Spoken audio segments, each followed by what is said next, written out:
नमस्कार दोस्तों, स्वागत है आपका एक बार फिर से एक नई वीडियो में। दोस्तों आज का जो वीडियो है इसमें हम डिटेल में बात करेंगे कार के कूलिंग सिस्टम के बारे में। जानेंगे दोस्तों कि हमारी कार का जो कूलिंग सिस्टम है वो किस तरह से काम करता है, कौन कौन से कंपोनेंट कहाँ पर होते हैं और ये किस तरह से काम करते हैं।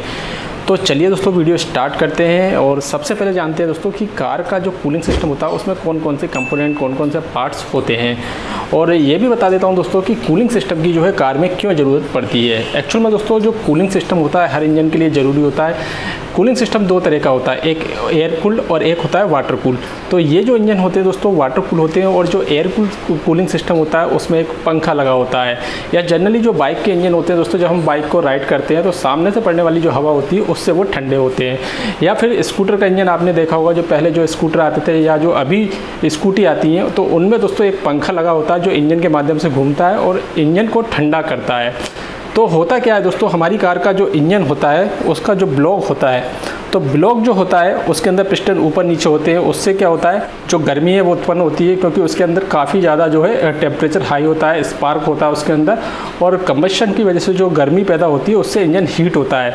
और हीटिंग जो है वो निश्चित मात्रा से ज़्यादा होने पे जो है इंजन के लिए काफ़ी हानिकारक हो सकती है। तो इसलिए दोस्तों इंजन के लिए कूलिंग सिस्टम की ज़रूरत पड़ती है। और जैसा कि मैंने बताया, जो कार होती हैं या बड़े जो व्हीकल्स होते हैं उनमें ज़्यादातर जो है रेडिएटर के माध्यम से जो कूलिंग सिस्टम होता है वो काम करता है। यानी कि जो कूलिंग सिस्टम है वो वाटर कूल सिस्टम पद्धति पे काम करता है। तो आपको पता होगा कि हमारी कार में कूलेंट भरा जाता है, और कूलेंट दोस्तों क्या करता है, ठंडा कूलेंट जो है वो जब इंजन गर्म होता है तो इंजन में जाता है। जो मैं आपको बता रहा था, ब्लॉक जो होते हैं उसकी चारों तरफ जो है खोखली जगह होती है। आपको बहुत सिंपल भाषा में समझाने की कोशिश कर रहा हूँ। जो ब्लॉक होता है नीचे की तरफ, तो उसमें जो है चारों तरफ खोखली जगह होती है। उसमें जो है एक वाटर पंप के माध्यम से जो है कूलेंट बहता है और गर्म कूलेंट वापस रेडिएटर में आता है। रेडिएटर में यहाँ पर आने के बाद जो है नीचे की तरफ जाता है, और रेडिएटर के अंदर जो फैन होता है और सामने से पड़ने वाली जो हवा होती है उसके माध्यम से फिर ठंडा होकर फिर से जो है इंजन में जाता है। तो ये जो प्रक्रिया निरंतर चलती रहती है। कूलेंट गर्म आता है रेडिएटर में, रेडिएटर उसको ठंडा करता है, फैन उसको ठंडा करता है, थोड़ा ठंडा करने के बाद जो है फिर से जो है इंजन में भेज देता है, तो सर्कुलेट होता रहता है। तो अब मैं आपको बता दूं दोस्तों कौन कौन से पार्ट्स होते हैं कूलिंग सिस्टम के। तो पहला जो पार्ट होता है दोस्तों वो होता है रेडिएटर। तो रेडिएटर के आप ये देख रहे हो, यहाँ पर थर्मोस्टेट लगा होता है। एक निश्चित टेम्परेचर के बाद ये खुल जाता है और जो पानी है, जो कूलेंट है, वो जो है इसमें भी आ जाता है और जो है सर्कुलेट होता रहता है। ठीक है, तो रेडिएटर होता है, सामने से आप देख रहे होंगे इस तरह का दिखता है। हालांकि ये जो आप देख रहे हैं रेडिएटर नहीं है, लेकिन सेम इसी तरह का रेडिएटर दिखता है। ये एक्चुअल में जो एसी का कंडेंसर है वो है। तो रेडिएटर में आपको दिखा देता हूँ, देखिए यहाँ से जो है रेडिएटर सिस्टम गाड़ियों में होता है। तो जितने भी हैवी व्हीकल्स वगैरह होते हैं उनमें बड़े बड़े जो है रेडिएटर लगे होते हैं, जिसके माध्यम से जो कूलिंग सिस्टम है वो काम करता है। ठीक है, तो रेडिएटर हो गया। उसके बाद होता है एक फ़ैन। तो जो रेडिएटर है दोस्तों उसके जस्ट पीछे जो है फ़ैन लगा होता है। आप देख रहे होंगे यहाँ पर एक फ़ैन लगा होता है, उसके बारे में मैंने एक वीडियो ऑलरेडी बनाया हुआ है। तो जो फ़ैन होता है दोस्तों वो रेडिएटर में आने वाले कूलेंट को जो है वो ठंडा करता है हवा के माध्यम से। हवा को ये शक करता है, जिससे जो है जो रेडिएटर है वो ठंडा होता है और इसके अंदर का कूलेंट भी ठंडा हो जाता है। इसके बाद दोस्तों जो मेन पार्ट होता है वो होता है वाटर पंप। तो हर गाड़ी में दोस्तों एक वाटर पंप होता है। यहाँ पर जो वाटर पंप है आप देख रहे होंगे इस तरह का दिया गया है, उसकी ये पुली है।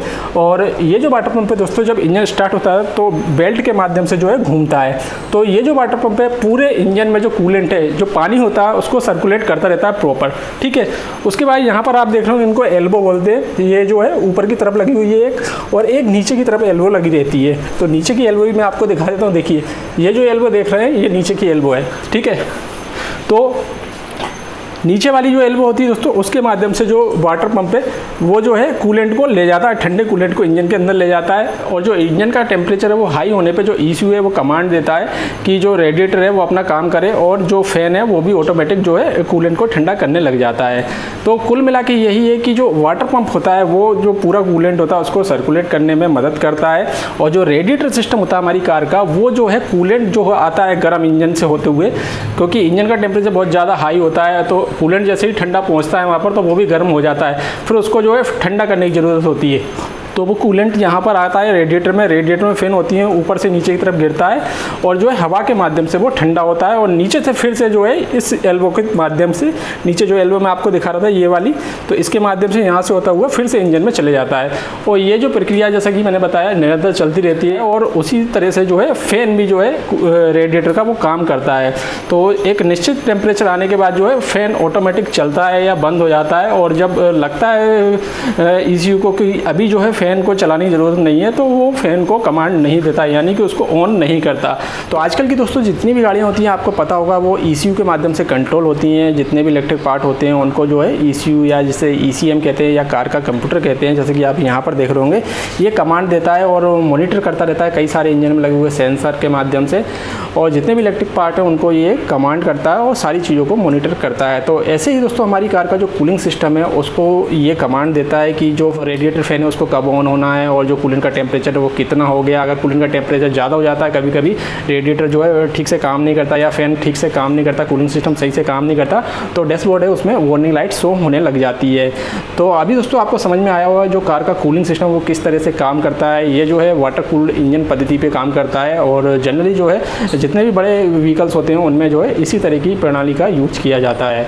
उम्मीद दोस्तों आपको ये जानकारी पसंद आई होगी। वीडियो पसंद आया हो तो वीडियो को लाइक कीजिएगा, शेयर कीजिएगा और चैनल को सब्सक्राइब करना ना भूलिए। धन्यवाद।